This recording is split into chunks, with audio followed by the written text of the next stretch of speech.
Hi all on Play Chess and on streaming to YouTube. That audio is okay on Play Chess. Hi all on YouTube as well.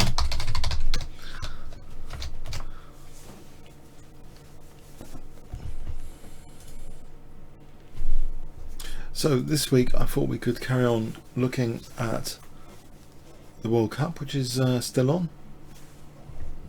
And so let's make sure there's no echo. So the World Cup has had some very interesting encounters. Let's see the game from round 5, where Wei Yi, the Chinese superstar, was white against Peter Svidler. It had gone the rounds to 5.6. So 5.6. They played 2 classical games. It was a tie. 2 30-minute games tied, and then it was like the 2 10-minute games with an increment. Okay, so let's have a look at this game.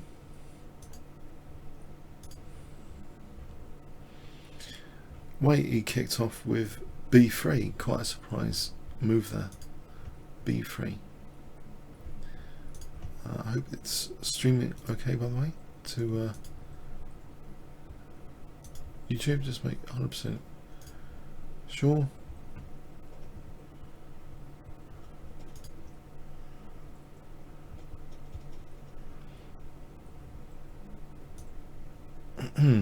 Checking. Okay, so e5 from Peter Svidler. So we have a Nimzovich Larsen. It's quite surprising that you would choose this. So he's reserved this for the 10-minute match. We have bishop b2, knight c6, and white tries to blast his bishop on the diagonal. This is a very logical move. e3, so preparing to put pressure on c6, put more pressure on e5. So Svidler plays knight f6, bishop b5, bishop d6, standard stuff. Now here actually knight a3 is popular, with the idea of sometimes coming there to harass that bishop, because it seems awkwardly placed. In fact, Wei Yi chose instead knight e2, black castled, rook e8. We have knight g3. Let's add a bit here as well.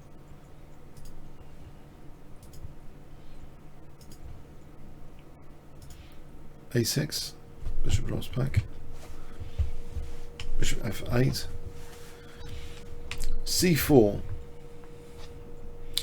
Now Svidler breaks that center, d5, c takes, knight takes. So it's kind of a reverse Sicilian, because if you look at it, white's got a simian and c file, knight c3, bishop e6, rook c1, and it looks as though there's a little hole here on d3. Black tries to pounce in on that hole, so threatening knight d3, or just queen d7 maybe, and then build up on d3. Okay, so Wei Yi is white. If you've joined the game a bit just now, Wei Yi was playing white against Peter Svidler. d3 covering d3 now, and we have queen d7, a3 kicking the knight back, and now knight ce4. Traditionally in Sicilian type position, this is a nice outpost square for knight c5.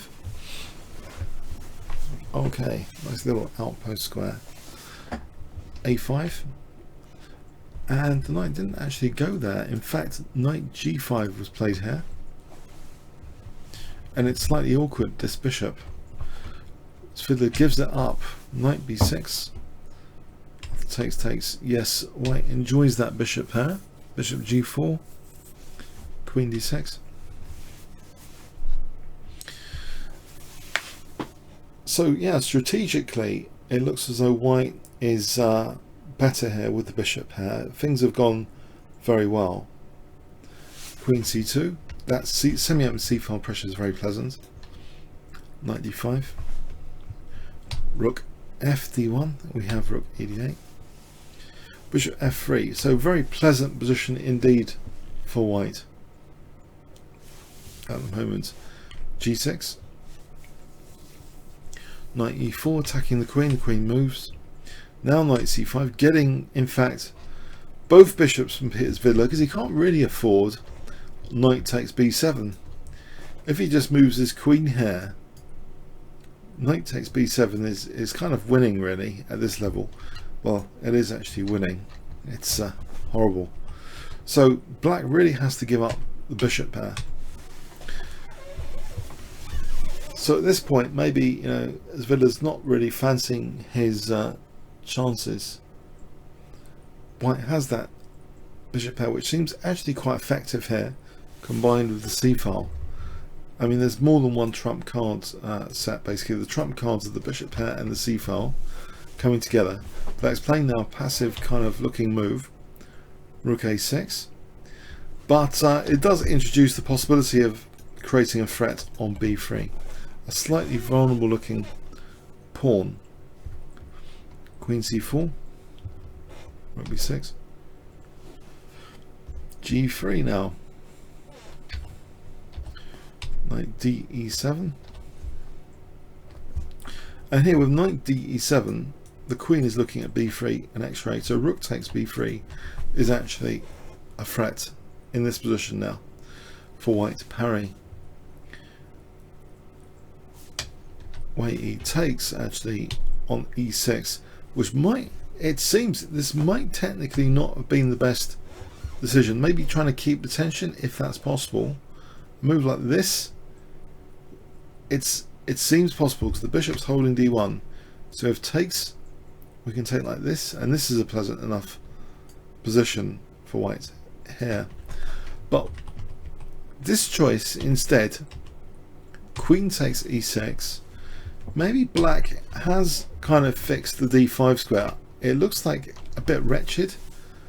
However, this might favour the knight slightly more than earlier. And also, of course, b3 is still vulnerable. In this position, let's have a quick look. b4 was played actually. If rook c3, then knight d5 harassing that rook. Then if takes, yeah, white's losing the bishop pair, and it seems absolutely fine for black. So we have this move b4, but I think black is having an easier time with the position now. Okay, so let's see. Black has an easier time.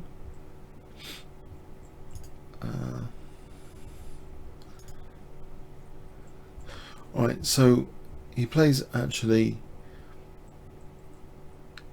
a takes b4, a takes b4, and one point is, well, if knight takes, then rook takes c7, right?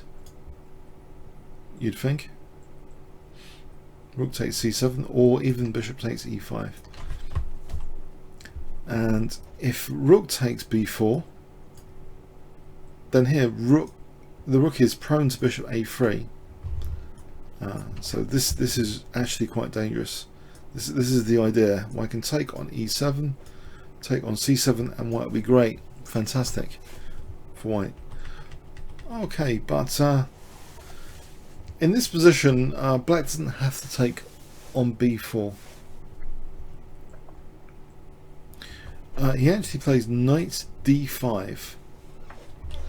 So now a better way of taking on b4, knight d takes b4 without all of that stuff happening, is introduced, or even rook takes b4. Rook takes b4. So it seems an interesting scenario here at move 30. Is the bishop pair better than the knight pair? In fact, if I ask you that question on stream, do you actually prefer white still? Wait, give me 20 seconds. Let's have a look at this.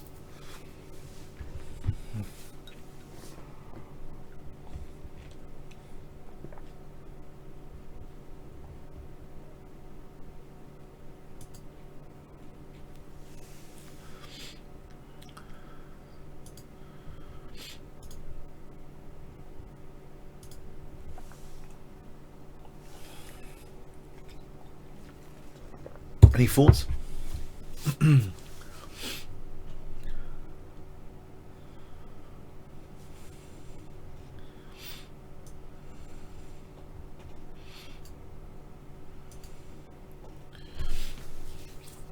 So the general feeling at the moment from comments is maybe white still is okay.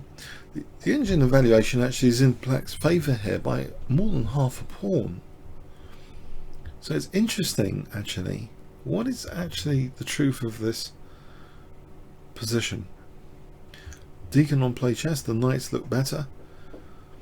SR Pickles is talking about Einstein, sorry, irrelevant. Can I restrict the chat to this game? Alright, knight d5. Okay, bishop c3 was played. And again, black is not obliged to take on b4. If he does, I'm pretty sure there's a big penalty. White can just take. And we take on c7. So yeah, white doesn't. Black doesn't really want to take on b4. And you might think, hold on, yeah, again, I mean, rook takes c7 is good enough there. After bishop takes d5 in this position, that's okay for white. So yeah, black actually plays rook d7 because structurally the d3 pawn maybe is an issue, upcoming issue. And actually white plays d4 now. Black takes, bishop takes, and now we have finally rook takes b4. Bishop c5, rook a4. Okay, we have a period here of long maneuvering actually.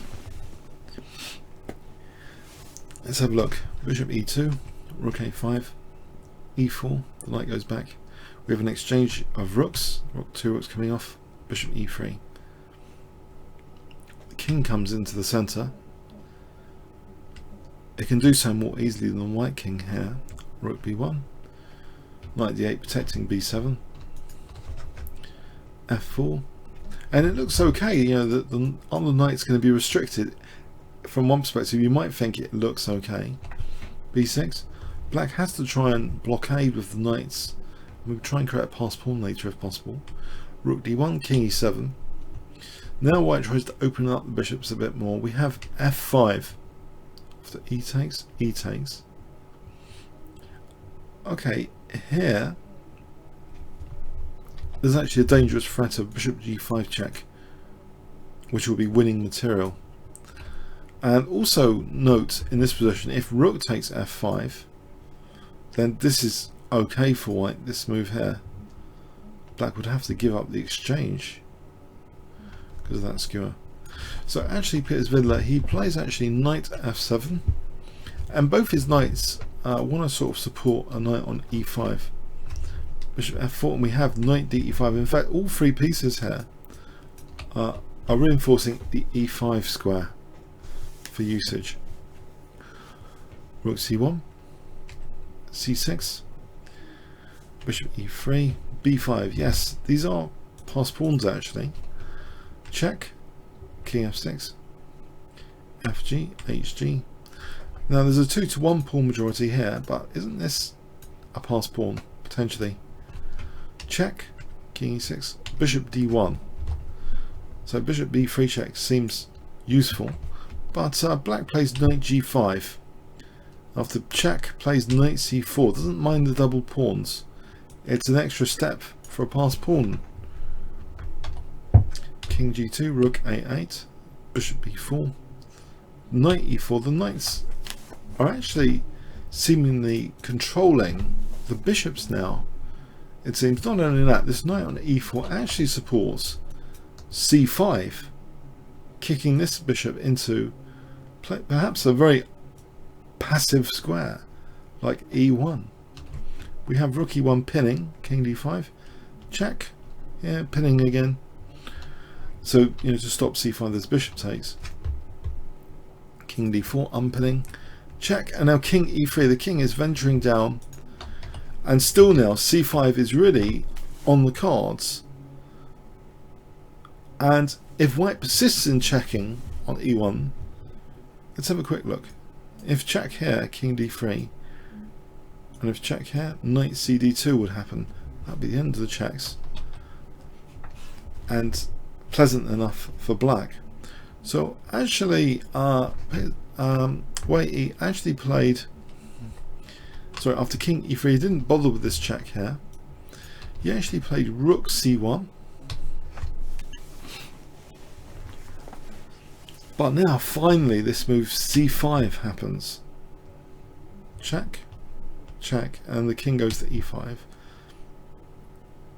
The bishop is being driven into a passive place. You might ask, can it go there, or does white need to first take on c4? Well, white did actually take on c4 here. If he moves his bishop, I think something horrible happens here. Knight e3 check, in fact. So basically, white has to relinquish the bishop pair. Remember, this is a 10-minute game though, with increment. It's not exactly a classical time control. It's a tiebreaker, this game, 5.6. They've played 4 games previously. Okay, so let's see here. Bishop takes c4, giving up the bishop pair. And now the bishop is going to a very passive looking square. This knight is really dominating that bishop, and this is a passed pawn. White's 2-to-1 pawn majority doesn't seem to mean much here. Rook a3 introduces c3. This is a very nice move, it seems, in many respects, but it also potentially introduces other things as well that could be handy, like rook d3 maybe. So king f1, rook a2, cutting the king. Yes, black is getting a very dominating position here. Now after rook c1, the king comes in. King e3, very aggressive king. Fantastic rook. Look at this knight dominating the bishop. It's all gone pear-shaped. It's all gone south for white. The position he had a while back with the bishop pair has disintegrated. Rook c1. Black's position is just enormous now. We have king d3. Check. And now we have a counter check blocking that check. Knight d2 check. Bishop takes. Rook takes. White dare not take this. Of course, this is winning for black. He plays king e1, trying to get a blockade. It's not happening. If black does play this, this is still actually winning for black, this position. Yeah, it's just winning.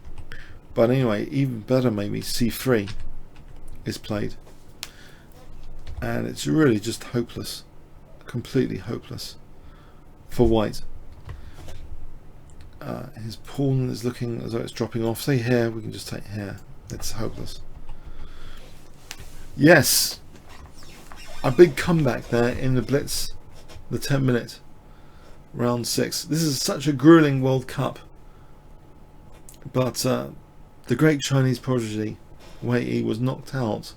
Basically, this is one of the key games that helped Peter Svidler proceed into a later round. What are your thoughts? Any thoughts on this game? What can we learn from this game? It's not enough to have the bishop pair. You've got to be very careful. Sometimes knights can dominate them. One small, technical slip up, the doubling of the pawns seems to somehow favour black. Even though it looks ugly looking, it seemed to favour black a bit more than before. So I thought that was an interesting key game to look at. I'm not proposing to do a 2-hour session, by the way, tonight. Let's just do 1 or 2 more key games. Let's see, key interesting games. Keep it less than an hour, I think, tonight. So yeah, the Svidler Wei Yi match, yes, and Svidler went on. Okay, so who did Svidler play after?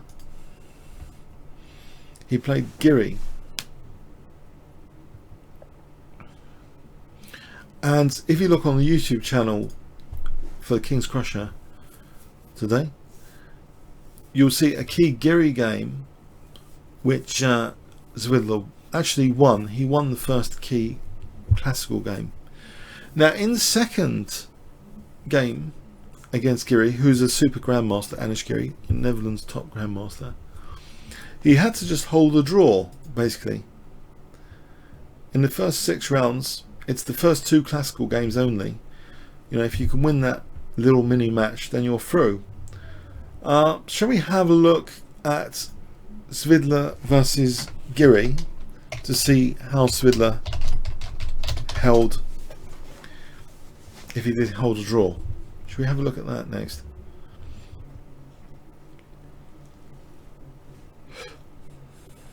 Oh, sorry, the question, okay, before we go on to another game, why did Wei Yi allow the connected passed pawns?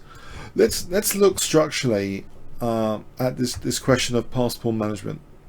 Okay, just before we go on to another game then. Where did they come from? You see, in this position, where did they actually come from? Well, I believe because White's pawn became weak here, and this is connected, this pawn becoming weak is actually connected to this exchange, which released some tension. If, you know, the engine suggestion is this looks much stronger, because you imagine structurally that on takes, you know, the pawns are okay. It's free against free. You see, the whole structural climate would have changed if queen takes e6 wasn't played. So it wasn't the fact that black's structure became ugly, it's black's piece pressure seemed to be also intensified. There was an up and down side of queen takes e6. Black's pressure on b3 in particular was a serious concern after this. So I think White, to avoid this issue with the 2 to 3 becoming a weak pawn on the queen side, had to play very accurately actually here. So the accurate move would seem to be rook c3. That's my initial explanation. The White's queen side disintegrated, allowing black's queen side pawns to become very dangerous. So these are long-term elements to the position. We think of the pawn structure in chess as our long-term, our global map for forecasting the position, right? So any structural changes, the endgame transitions need to be looked at. You know, who's going to get passed pawns later, who's going to have weak pawns. But this way of playing it would seem to be more secure in retrospect. So yeah, queen takes e6. So sometimes giving your opponent a seemingly ugly position might actually give them upsides. That's the cruel reality of this very complicated game of chess that we play.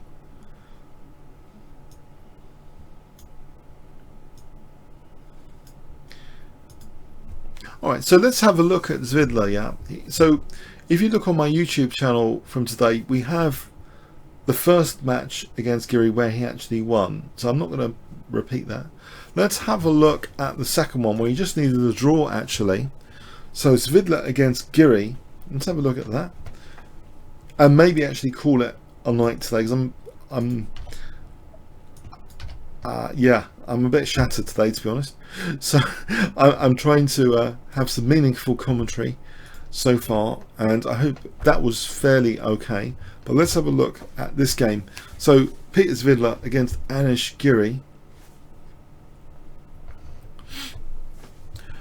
Okay, so this is round 6.2, second classical game. It's very important to read the round numbers in this World Cup to understand the time control. So if it's 6.1 or 6.2, it's a classical game. If it becomes 6.3 or 6.4 in the first 6 rounds, it's a 30-minute game with increments. If it becomes 6.5, 6.6, we're talking about a 10-minute game with increments. Okay. So it's a professional game. Svidler needs to have a draw. If he has a draw, he's knocked out Giri.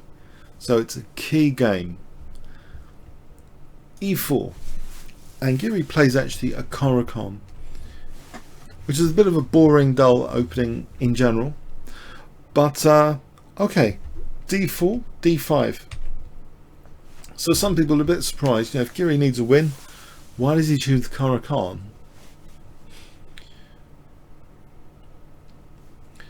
Maybe he's, you know, trying to bore his opponent to death to cause a blunder. That could be an answer. Knight D2, and black plays D takes E4, knight takes E4, and this is the main line. This bishop F5 is the main line.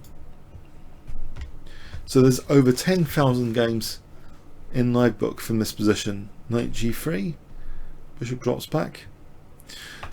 Now, actually, a slightly interesting move. This is the usual move, H4, to try and chase the bishop.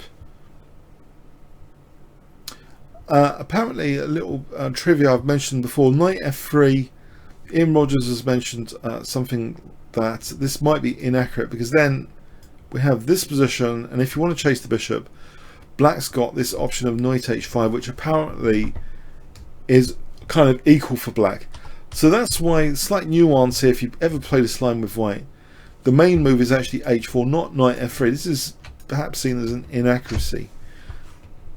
It has been played a lot though, nearly 2,000 games Knight F3, but the main move is H4. However, in this game, we have a rarer bird. The fourth most popular move is actually Knight H3, which sets black an interesting, other interesting ideas like Knight F4 to try and steal this bishop, this light square bishop. Knight F4, sorry, Knight F6, Knight F4, E5. Yes, this is live book territory, 136 games. Now D takes E5 was played. Now usually white plays knight takes G6, but you just want a draw with white. Yeah, you just want a draw. So actually, sometimes you wouldn't, if you want a draw, you'd aim for a symmetrical pawn structure. Ideally, you'd aim for the queens to come off. And if we look at live book, although knight takes G6 is more popular, is it offering a bit more dynamic play, which white's not interested in? Maybe. Not spectacularly dynamic, to be honest. So anyway, white played D takes E5, slightly rarer. After check, we have this position. Now Queen E2. So white has achieved two key goals. These are professional goals, believe it or not. I'll call them professional goals. He's kept the pawn structure nice and boring and symmetrical. That's goal one. And goal two, get the queens off. So this properly simulates an Anand Gelfand super boring World Championship game. Yeah? Most likely to end in a draw and bore the audience to death. This is exactly what white wants. He just wants a draw. You know, Giri's not to be messed around with. He's like a 2800. You know, you don't want to give him too much counterplay.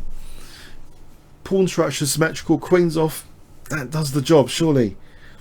Okay, so knight BD7. Get the bishop off. Get the queens off. Yes, nearly there. All white wants is a draw. There is a bit of dynamic play here with the double pawns. The upside of the double pawns, we've got this blasting rook. Okay, bishop C5, bishop F3, black castles, white castles, kingside. We have got kings on opposite wings. Is that a bit too exciting for the position? Okay, we have knight D5. White snaps this off and tries to set up a wonderful blockade on D4, a blockade square. Knight F8, rook Fe1, knight E6, and now bishop E3. So yes, the classic blockade square of D4. And white puts more central pressure on the d4 square. Very logical stuff. Just harmonizing all the pieces on the d4 square for the blockade. The knight comes in, and we have this knight d4 check. More pieces come off. Is it looking drawish? Wasn't this an amazing choice by white? Fantastic. This is exactly what white wants. The position to be extremely dull and boring. So we have b5. Is black threatening anything? Maybe a minority attack is on the cards. Ooh, very exciting. Now white has to be a tiny bit careful, I'd guess. Let's have a look if he took the pawn. If he took the pawn, there's rook a4, double attack. Doesn't want this. He doesn't want to end up being ground down. But even this scenario is not too amazingly critical, but you know, it might give black something going on here which is not pleasant, like a passed pawn. What's going on here?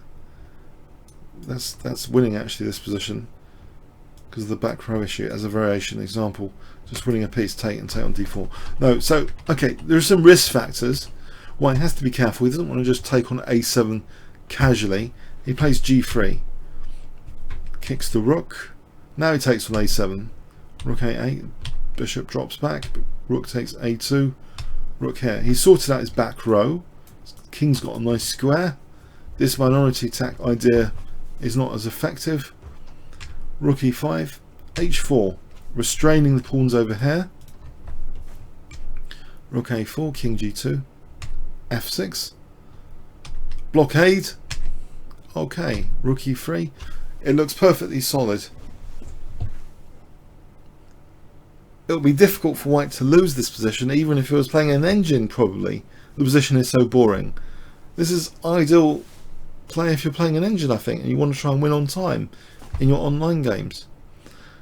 Okay, so we have king d7, rook e d3, king d6, bishop e3, king c6. Remember, the rook's protecting this.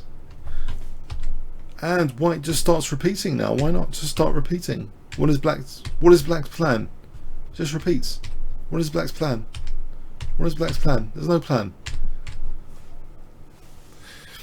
In fact, the strategy here is entirely consistent if you're playing an engine online. You just want to keep it boring. You want to do nothing. You want things symmetrical. You want the queens off. You don't want any dynamic play of the opponent. This would be the professional approach to try and get a result. But here, you know, white just wants to draw.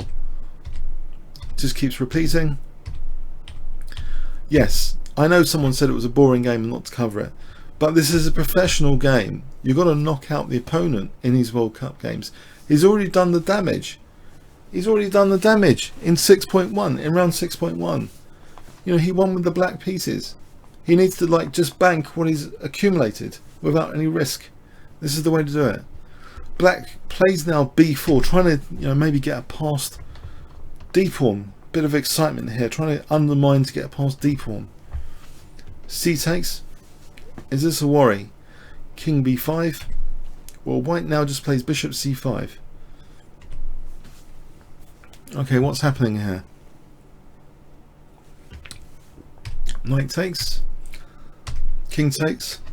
And white plays king e2.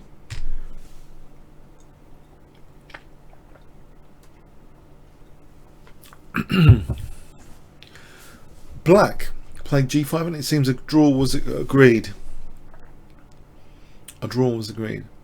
Let's see if black had tried something like d4. Just blockade with the king. That should be enough. Okay. Exciting game, yeah? Alright, who wants to look at an exciting game? Sorry, I've punished you enough. That's how Svidler got through. I have showed you, though, one of the reasons why how Svidler got through. He played a cautious second game. All he needed was a draw. Should we have a look at the other quarterfinal for the qualifying? Another quarterfinal qualifying game. Although for me, Sergey Karjakin is a super dull player as well, and he's playing another super dull player. It's like two positional players meeting. What do you expect? You're not going to get like a Tao Fisher game, are you? But if you want, I'll show you. I'll show you one of their games. They're very exciting as well. Okay, we'll go over one of their games. So Eljanov against Karjakin. Oh, this is going to be fantastic. Okay, let's have a look. So I'll try and pick the most exciting encounter between the two. Yeah. There was actually a 40 move encounter, which I might have actually played through earlier. Hold on a sec. Just making sure it has a certain level of excitement to it. Yes, no, I think there is a certain level of excitement to the game I'm going to show you now. It shows some materialism backfiring. That's one of the central themes. No, yes, you're in for a little bit of an exciting game here. Okay, let's have a look. And this will be the last game to show you. Yeah, it's a key game. So Pavel Eljanov, and if you want the pronunciation, there might be a pronunciation thing on the chessgames.com site. So listen to this. Pavel Eljanov. Pavel Eljanov. Okay, any pronunciation gurus disagree? That was the pronunciation. I can play you again. Pavel Eljanov. Yeah, and he was playing against Karjakin.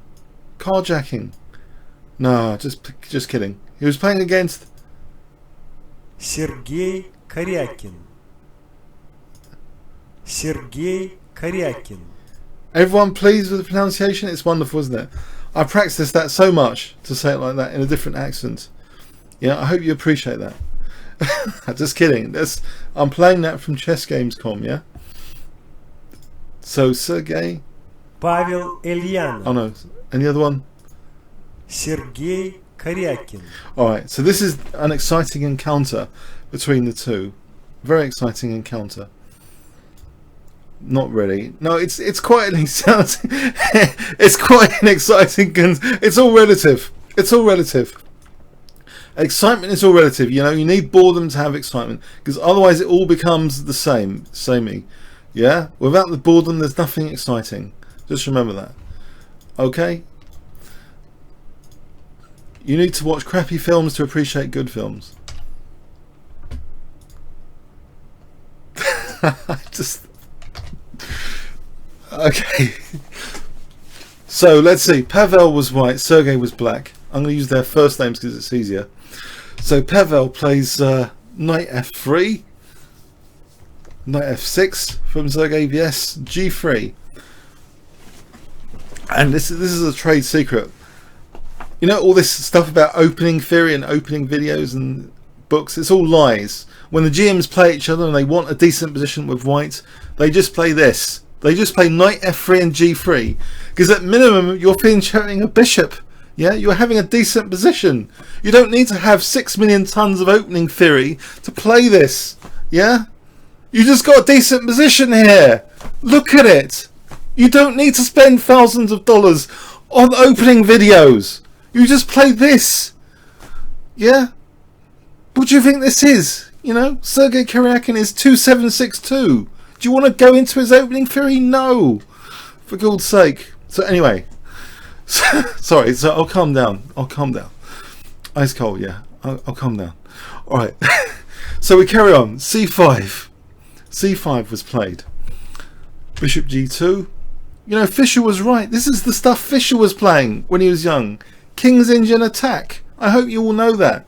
Fischer played the King's Indian attack. He beat loads of GMs with it. Yeah, knight c6. After castles, e5. Black's already potentially fatally weakened d5. Look at this structure. d5 is just gagging for disaster later. Yeah? Do you not agree? Who disagrees? Is d5 a fatal weakness? Structurally. I'm talking long term. Your long term map of the position. d5 is a fatal weakness, isn't it? No? No? Who disagrees? White marks that potentially fatal weakness now with this excellent move coming up. now. E4, and this tactically is justified, this move E4. Let's have a look. If black took this E pawn, white could play knight takes E5, yes. And if knight takes F2, knight takes C6, hitting the queen. If knight takes, if king takes, rook takes, and we're a piece up. Yes, we're just a piece up. So yeah, you can't take care. Alright. You know, after knight takes E5, that would be bad for black. What does black do? This? Bishop takes E4, might be quite good. It's a small advantage for white. So anyway, black's not interested in that pawn. He plays bishop E7. Knight C3, again marking that, you know, fatal weakness, that D5 fatal weakness there. D6, D3. Black castles. And you know, once you've got hold of one light square weakness, you know, it's like a disease spreading. You know, get the hold of the other light square weaknesses, get a grip on them. A4, fixing these squares. And this one, you know, a knight can get there later. You know, already it's looking like strategically disastrous for black. You're just going to stick a knight on C4 now. Yeah? Knight B4, knight D2. Yes, a knight's going to go to C4. And the Finch bishop is handling the D5 square. Look, X-ray control of D5. How does black ever play D5? How? It's going to be difficult. He's going to end up potentially weakening the E pawn if he plays D5. So we have H6, and yes, white's laughing now. He hasn't done anything special, and he's got a fantastic position. Knight C4. This knight might even come later to, again, torture D5. Bishop G4. And we have a move which doesn't do any long-term damage to white. He doesn't want to necessarily kick the bishop routinely. He plays Queen D2, although it seems to inconvenience the bishop. Bishop D7. Knight D1. With the intention of kicking this knight back. And you have to start to wonder about Sergey Karjakin at this point. Is Sergey Karjakin some sort of human computer? What sort of person in their right mind plays these moves like knight c6 to b4? You know, what is up with him? What is up with Sergey? Is he like freaking people out with his weird knight moves? You're just going to kick that knight, but does it create some weakness? Is Sergey going to come and be materialistic once you create this weakness? He's going to put his queen later on b3 or something and win the a pawn. Maybe he's going to do something like that. Yeah. Okay. Anyway, rook e8, knight de3, strangling the d5 square further. Bishop f8, and yes, the knight is kicked. I mean, it's just asking to be kicked. Why don't you want to kick the knight? It's kicked. Yes, it's kicked. It goes back. Yeah. Great. You know, what has black succeeded in doing here? Slightly weakening the queen side. Okay, f4. So we've still got that massive grip on the d5 square. Yeah. And now we're going to get we're going to get more center pawns than black, because otherwise f5 we're starting to squeeze back on the king side. So black plays e takes f4, and we've just got a gorgeous looking position here after g takes f4 without any opening theory at all. Yeah. I mean, look, this is all you have to do. Control light squares. You just control light squares and perch your knights like happy parrots on the light squares. It's not rocket science, is it, when you look at it like this? Yeah? Okay, so bishop e6. But Sergey's up to something evil. He's a tactical monster, isn't he? So queen f2. He does the unthinkable. He gives up his light square bishop. You know, black's meant to be weak on the light squares, and he gives up his light square bishop. Okay, knight takes c4, because now there's this forcing move, d5. Is this backfiring or something?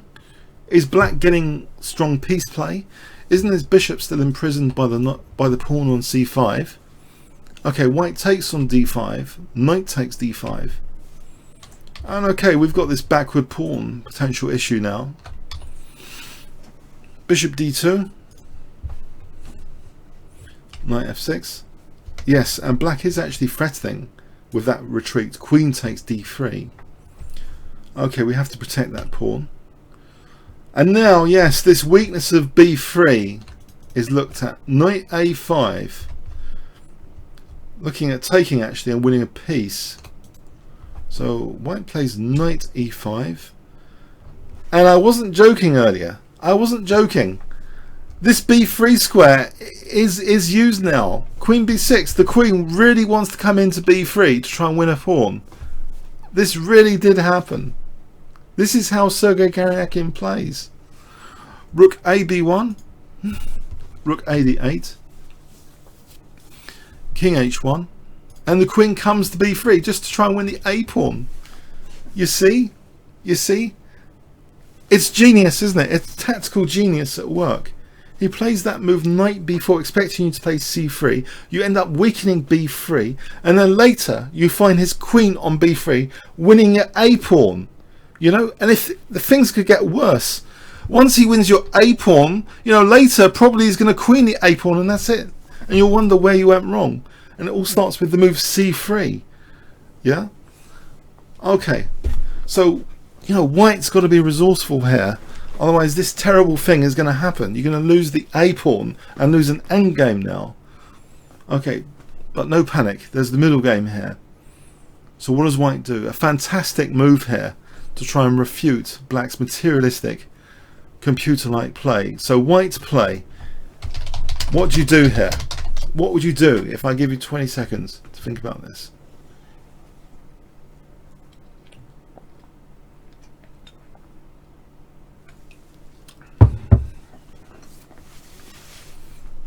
It's a fantastic attacking move in the circumstance. What do you have to do here?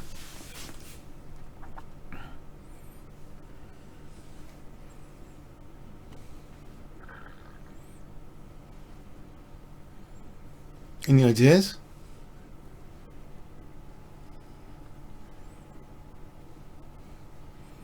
C4? C4, actually that's the engine's choice, C4. That might be a good move actually, C4.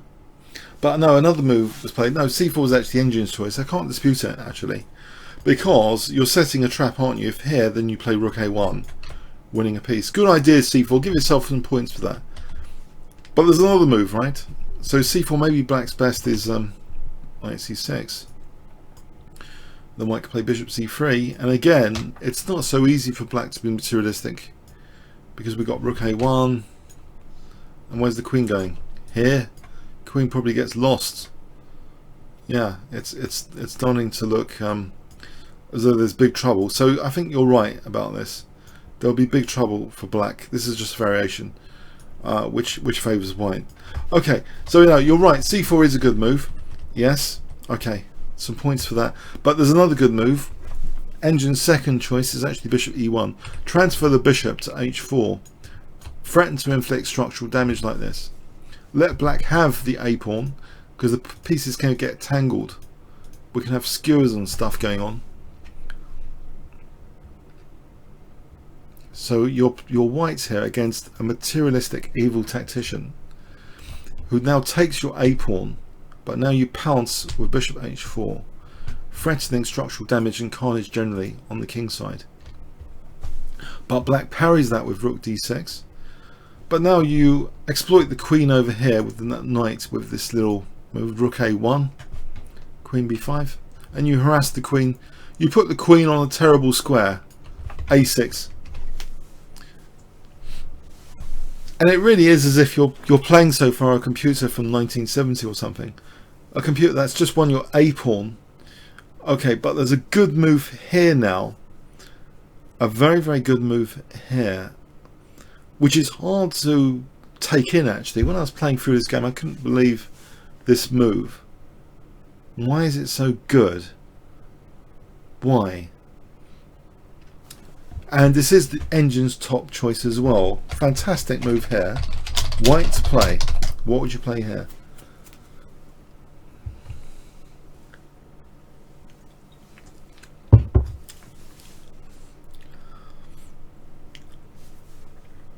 Really super duper move.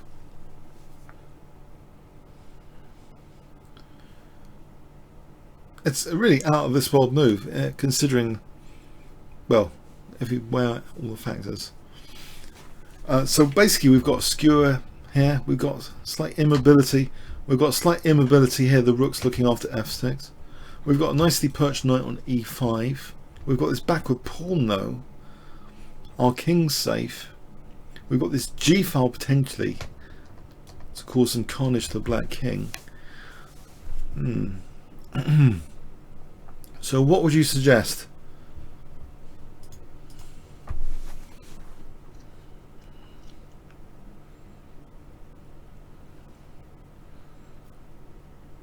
No, he didn't play any of that. But let's have a look at b4, because a few of you mentioned d4, right?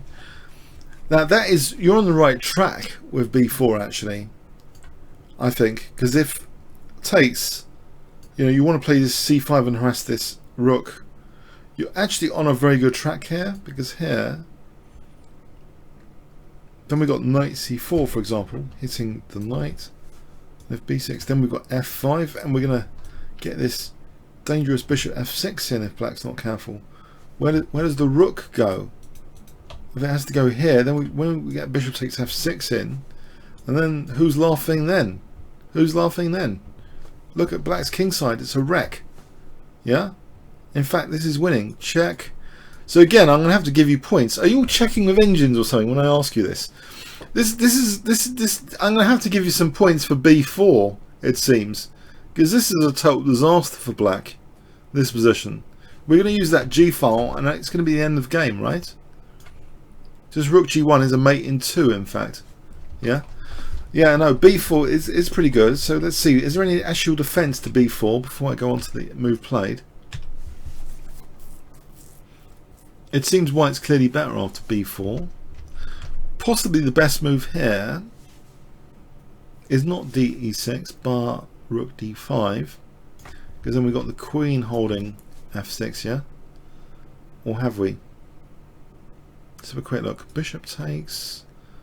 No, hits the rook, so there's no queen takes f6, we just take the rook. But apparently rook takes c5. Oh, this is crazy. But white's better. Knight d7. White ends up being better apparently. This is just a crazy line. Yeah, I can't say that b4 isn't a bad move. Actually, it seems technically fractionally better, in fact, with the same idea of dislodging the rook. The move d4 was played at move 29. d4.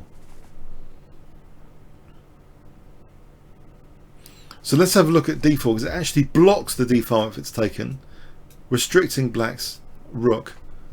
Not to d1, to d2 I mean. So if c takes, we will play, in fact, even stronger than c5. Well, that's pretty strong, because we got b4 then. That's strong enough. Google Chrome has stopped working. Oh, that's fantastic. Hold on a sec. That wasn't supposed to happen.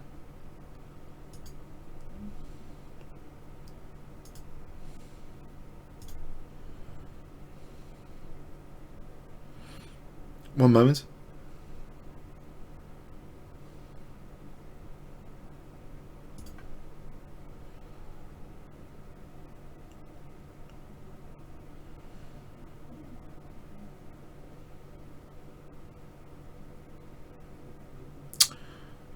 Oh boy.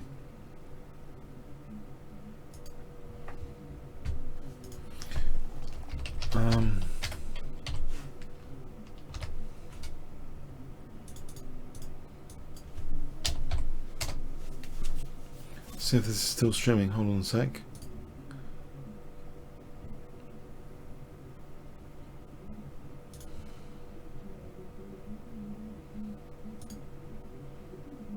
See if you're all still there actually. I'm going to view on watch page. Maybe it's just my browser that's just decided to crash for some weird reason. The excitement of the position got too much for Google Chrome. It decided to crash. Okay, it wasn't supposed to be an exciting game, but I tricked you, didn't I? It exploded so much that even the browser crashed. Alright, so here, yeah, B4 is just winning anyway, right? So hang on a sec. So, you know, D4 appears to be strangely a crushing move, because, you know, black's kind of overloaded here. We can take here now, and we've got that knight. You know, if the queen takes, then we take on A5, and if G takes, then we've got a G file disaster, right? It's just like, in fact, we've got here, and if here we've got check, and we've got some major hack attack evolving after rook G1, threatening like horrible stuff which black can't parry. So yeah, this D4 looks really quite crushing. So let's see what happened in the game.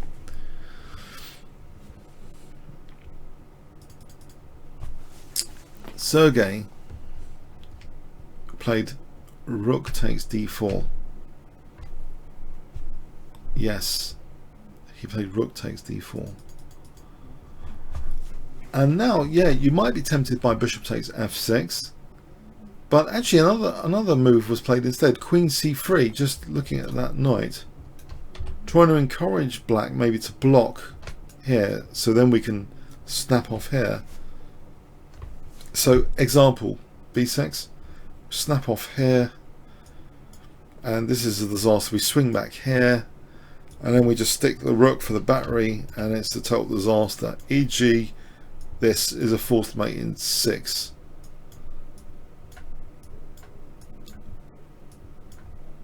Yeah, that sort of thing. Forced mate, forcing mate soon. So yeah, great idea, Queen C3, because it's genius, isn't it? It's trying to cause a disaster on F6. See, this is why Pavel is, you know, ranked 13 in the world now. He destroyed so many people on his way in this World Cup. His FIDE rating escalated. If you ever look at 2700 chess, he's about 13 in the world now. Yeah. So knight E4 was played. Ah, what a move, knight E4. Okay, it looks as though it's sensible to get away from that. Bishop takes F6. But it does, unfortunately, it loses that knight. That knight is actually taken. And what is black up to? Knight D2. He's trying to win some pawns, I guess. He's hitting a rook and he's hitting a pawn. He's trying to win a pawn. We have rook D1. Tying the rook down, I think. Let's say black in this position tries to play rook takes F4. Then actually we have, instead of this, then there's that. We have actually stronger here in bishop G3, leaving a lot of black pieces hanging. That's horrible for black. So black actually played bishop D6. Another possibility, you might think, hang on, what about knight takes C4? We just take here and then we're taking on C4. If takes here, apparently this is a good move. And this is horrible for black. You know, black is a piece down, in fact. So, okay, so bishop D6. Well, black is a piece down anyway. So bishop F2. And yes, it gets worse and worse now, doesn't it? Black's losing material. Bishop takes E5. F takes. Knight takes C4. White's a whole bishop up, a whole piece up. Bishop C3, and he's got control of the D file, and he's got the bishop pair. So who's laughing now? Take my A pawn and get destroyed. That's the message of this game. Will any of you remember this message in 3 weeks' time if I asked you what happens if you try and be greedy, trying to win an A pawn? This is what happens here. This, look at it. Yeah, materialism, bad. Yeah, you want your opponents to be materialistic. This is what happens. I'm just kidding around, really. Okay, so I'm trying to stay awake. Sorry, I'm just jesting. 'Cause I'm trying to stay awake. I had a long blitz night last night till 3 in the morning. I want to be honest. I'm just trying to stay awake with this commentary. It's not my usual commentary style. Apologies, yeah, for not apparently taking it too seriously. But you know, it is an interesting example of materialism being punished. Yeah. Okay. I found a way of streaming, you know, to make me better at bullet chess, and I started winning all these tournaments. After winning one, I had to try and win another. Then I was trying to win a third, yeah. And it's like 3 in the morning, and I'm still having to do this presentation now, yeah. So okay, that's why I'm trying to stay awake. So anyway, for some reason, Sergey, he plays on in this position, yeah. He doesn't just treat it as a life lesson. He plays on. He plays knight c4. Now, white just wants to, you know, liberate the bishops, yeah? You know, these bishops, well, this one in particular, is blocked by its own pawn. So he plays e6, because he also wants his rook to be slicing on the 7th rank and coordinating with the bishop on g7. It's a total disaster for black. So if f takes, we see that slicing and coordination in action. The bishop liberated. No e5, because there's bishop d5 check. Yeah. And you know, g7 is a total disaster, yeah. So you know, black plays rook takes e6 after check. Here we have this nice move, winning even more material now. And it's funny enough, you know, the bishop's controlling e1 as well. There's no check even. So here, even Sergey Karjakin, he resigns. Let's have a look at his final position. Has he got any tricks? Has he got any tricks here? Can he not play rook d6? He resigned here on move 40.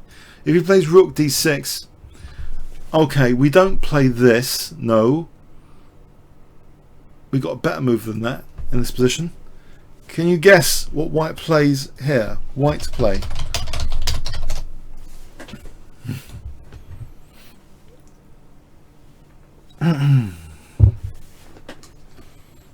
What does white play in this position? This is fictional now.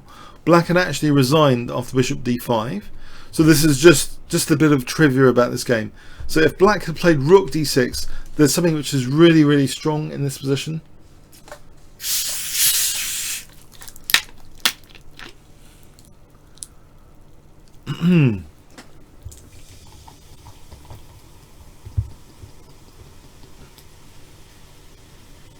Come on, white's play here.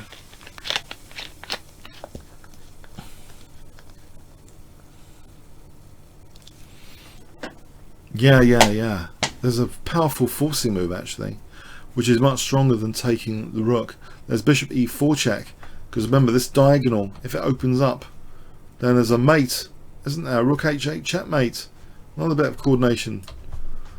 And if black wants to put the rook in, then actually here, well, we could just take here, obviously, that's winning, but even better might be to keep the pin. Anyway, it's totally gone, yeah? Totally gone. E.g. f6, and we can even just play this and then splat. So, well, let's have a quick review of this game. So yeah, it seems, you know, you can play the King's Engine attack at very high levels. There's nothing too much wrong with this opening. It does avoid opening theory. Black did provoke white to play c3 and weaken the b3 square, and gave up his light square bishop for this d5, which did seem to fragment white's pawn structure a bit and leave a backward d3 pawn. So we've got backward d3 pawn, and we've got parallel weakness on b3. The queen puts itself on b3 later to try and win the a pawn, and you have to consider some tactical downsides of winning the a pawn here. The skewer possibilities on the a file combined with the apparent sensitivity of f6. So we have bishop here and then this rook a1. So c4 is already a dangerous move. Well, it is played here, putting the queen there. And we have this d4, and also b4 is pretty strong. So it's a real overloading of black's position. Actually, I would have put this in my notable game series. I think this is actually worthy of calling it an exciting notable game. Would you not call it actually quite an exciting notable game? Yeah, that wouldn't be overstating it, would it? Yeah.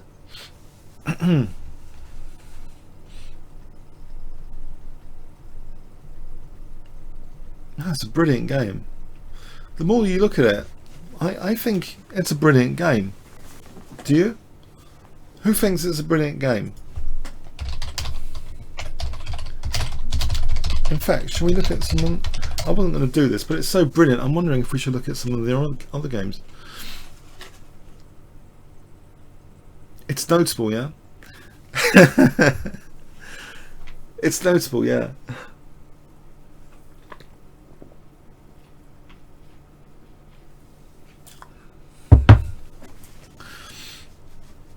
It's a nice, cool game, yeah. It is. I just want to just quickly peek. If I really want to show, do you want to see another game, or should we carry on next week? Another game or next week? I can't promise that any of the other games are that exciting. Yeah. So before you vote on this, just carefully consider the other games might be really boring. Carefully consider that. Yeah. I'm just going to have a quick peek at the other encounters just to review. So obviously Sergey had to get back into this match. How on earth did he get back into this match?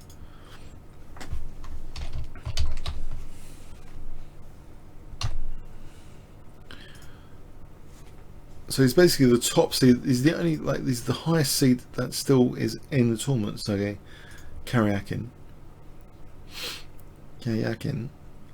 Okay. Well, funny enough, you know, I've told you this was a King's Engine attack. Actually, ChessGames.com classifies it as A05, which is Reti opening. But, you know, the two can sort of run into each other. And in fact, now I did have a peek at this game earlier, and it would really be an anticlimax to show you Karjakin's revenge. As much as I'd like to, I think it would represent a major anticlimax. You know. I'm just making sure. Yeah, I kind of think it would be an anticlimax. Oh boy, it's a 55 move grind. Look, seriously. do you want to have a look at a 55 move grind? Sergey Karjakin playing the King's Engine attack, or was there some mega exciting game in the tournament that you want to mention now that we should go over instead? Finish on a towel game, Casey. Towel against who? Tell me. Towel against who?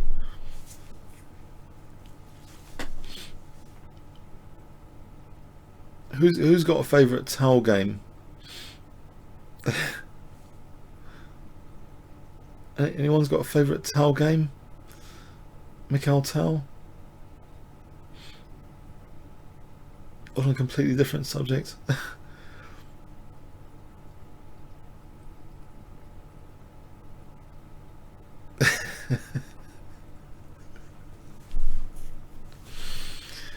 So no one can name an exciting towel game offhand. Is that what you're trying to say? No one's got a particular towel game. Just towel, and you say as if I know some exciting towel game to show you. Really, I actually there is a way of finding exciting notable games, which is top secret, right? But you just go to chessgames.com, you look up Mikhail Tal, and actually on the homepage of Mikhail Tal they actually have a list of games ordered by how many times the games were featured in people's collections. So actually you get really an exciting game collection. Now if we peeked at Mikhail Tal today, chessgames.com would tell us that the most notable exciting game of Mikhail Tal was actually against Larsen in 1965. It's a 37 move game. You've probably seen it at some point. Tell me, have any of you not seen Tal versus Larsen 1965? So, okay, any of you not seen Tal versus Larsen 1965? Because, you know, it's featured in many people's games collections.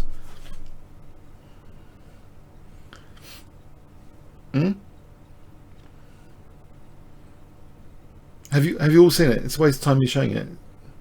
Yeah.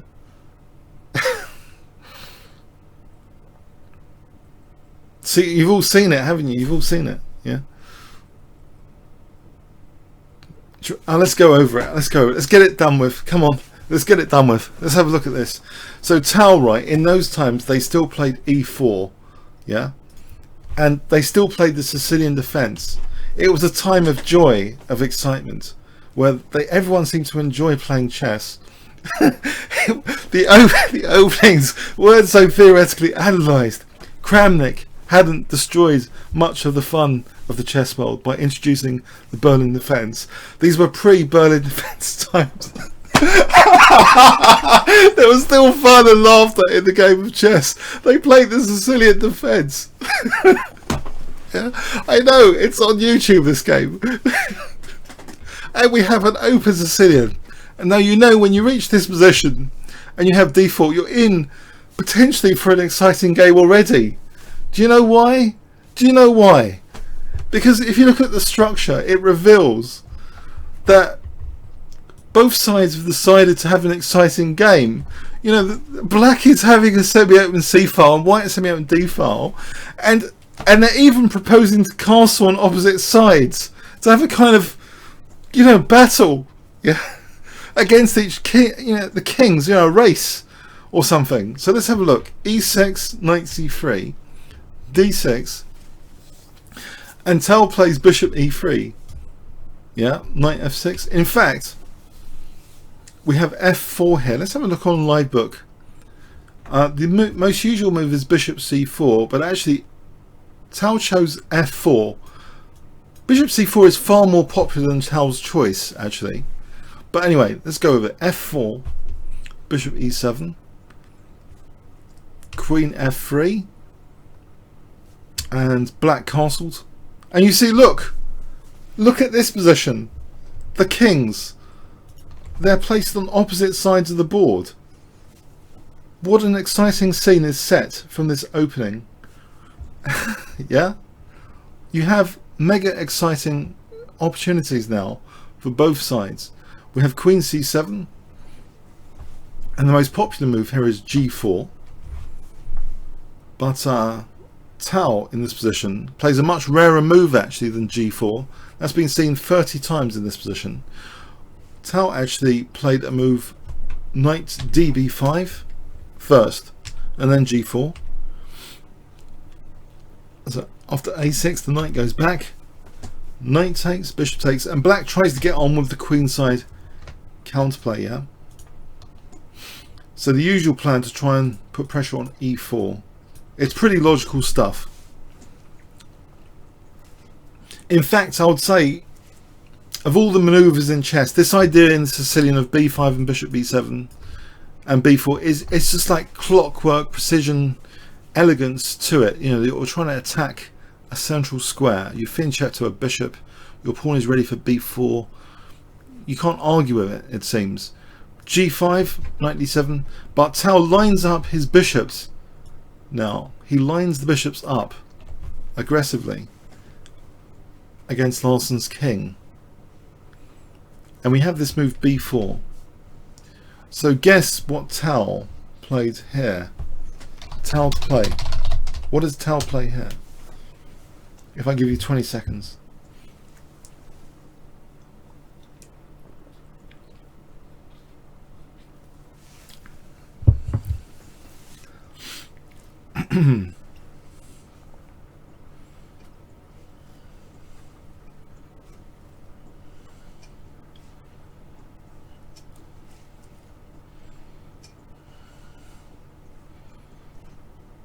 Any ideas? Actually, the engine doesn't suggest Tal's move, by the way. Not at certain depth, anyway, 21. The engine is not mentioning Tal's move. White's play.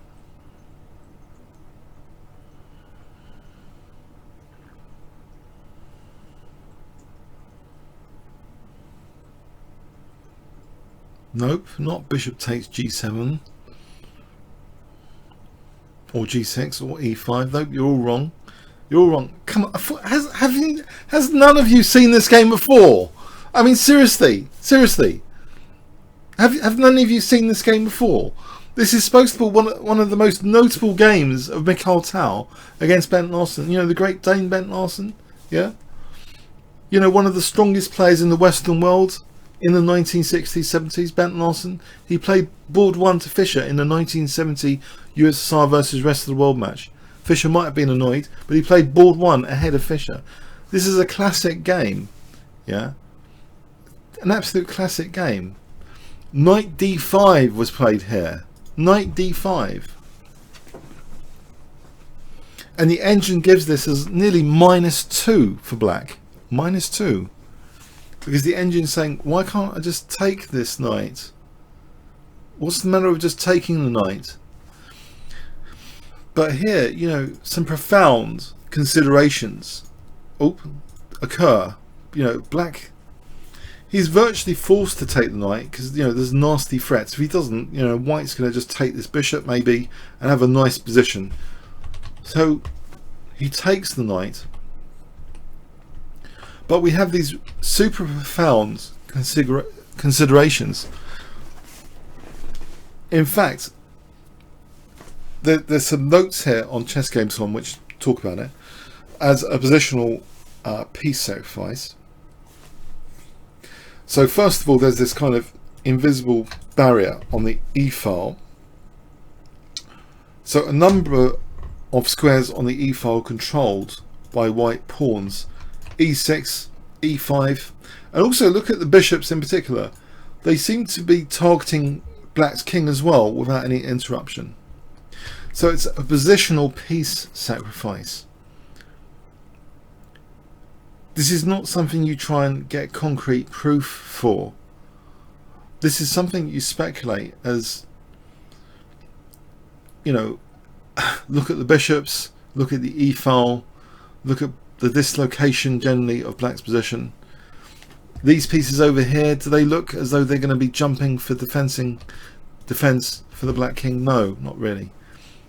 So we have f5. Black is trying to defend with f5 now. The engine's choice is actually to try and defend with g6. Okay, let's forget the engine's choice. So f5 was played.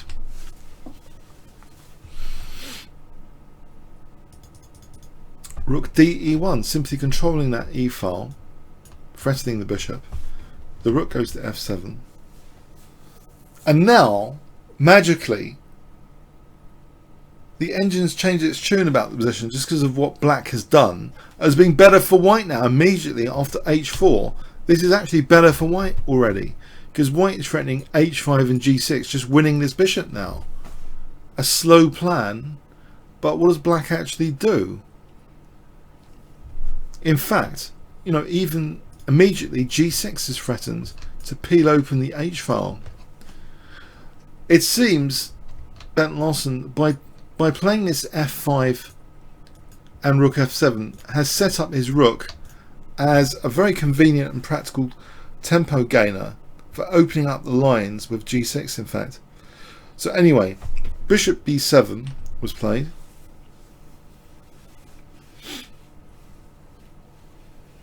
And you might think, hang on, doesn't g6 like work here? Maybe it isn't actually quite good. If black tries to be resourceful, there might be some tricks. But I think Tal's move is really strong here. He plays actually bishop takes f5.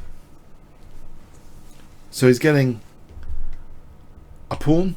After rook takes e7, he's hitting g7. So the knight now tries to defend using the pin's pawn blocking that coordination.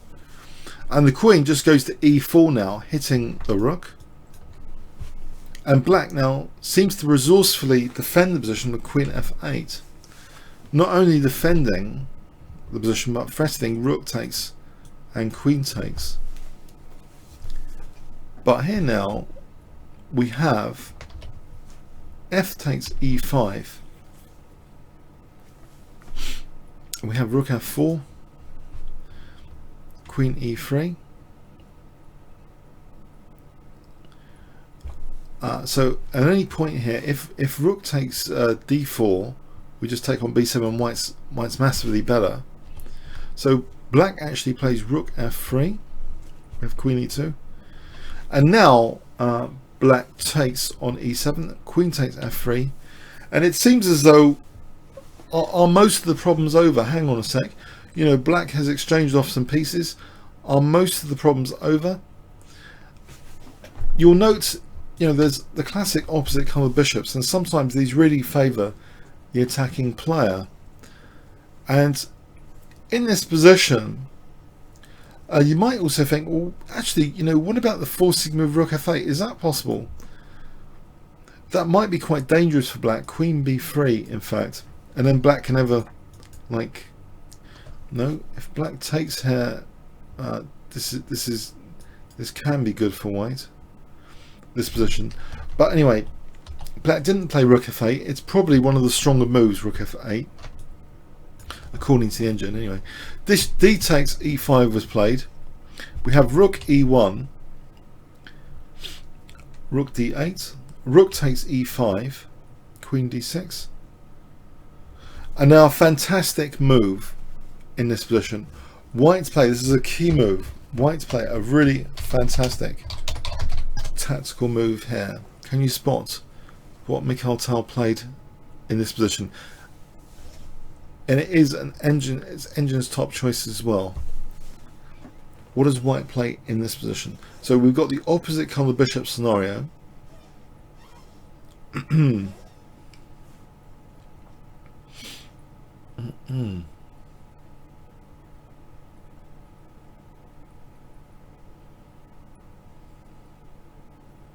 Any ideas?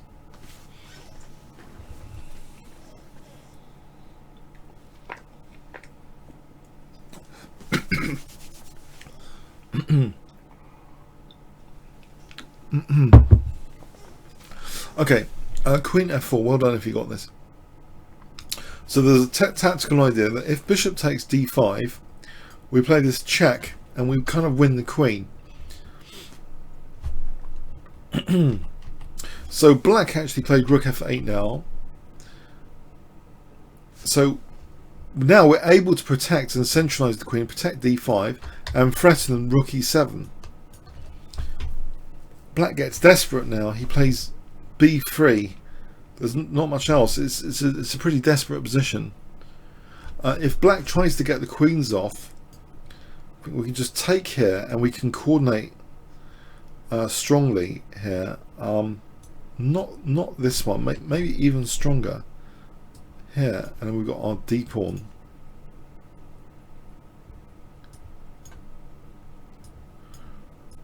We've got our d pawn to push, etc. That's a strong position. But anyway, so now after queen e4, b3 was played.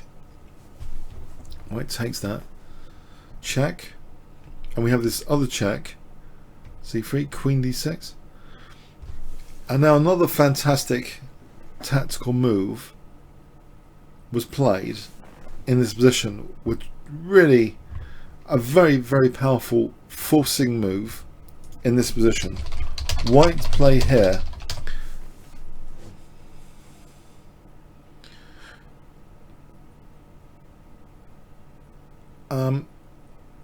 I'm going to have to help you out, by the way. Okay, before you give rook e7.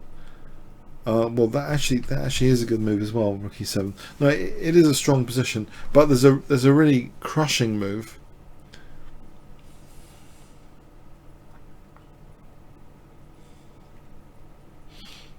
Can you see?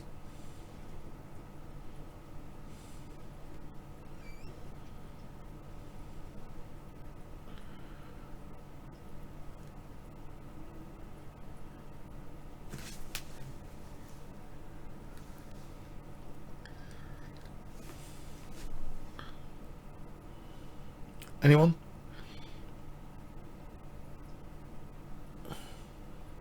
Alright, yeah. Okay, give yourself a lot of points if you see this. Bishop c5, trying to deflect the queen away from this diagonal. This is too dangerous to allow, the bishop to control f8.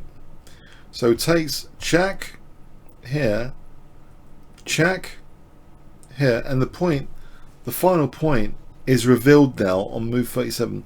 White's playing win, the final move of the game. White's playing win in this position. How does White win here?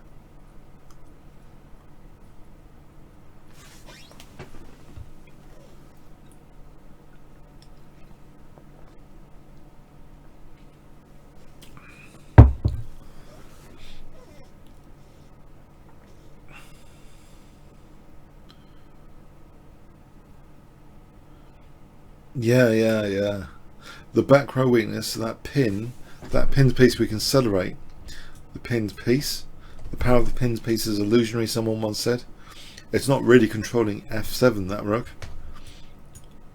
So queen f7, and now we've got a back row problem, which can't really be solved without giving up the queen. So here, Bent Larsen resigned. So there we have it. The game became a classic, I think, because of the positional, piece sacrifice. But as with many Tau games, the engines are not going to come up with that because they think there's some amazing defense. And they might be right, but the aesthetic effect is very powerful of such games where, the intuition behind such a piece sacrifice becomes justified in the game continuation, because you're just playing against other humans, usually, not supercomputers. So the intuition behind it for the risk factors all came out. And White uses very precise forcing moves to make sure they come out as he wants. So fantastic forcing moves. And Black is now in a hopeless position. Okay, great. So see you next week, yeah? Have fun. See you next week. Thanks very much.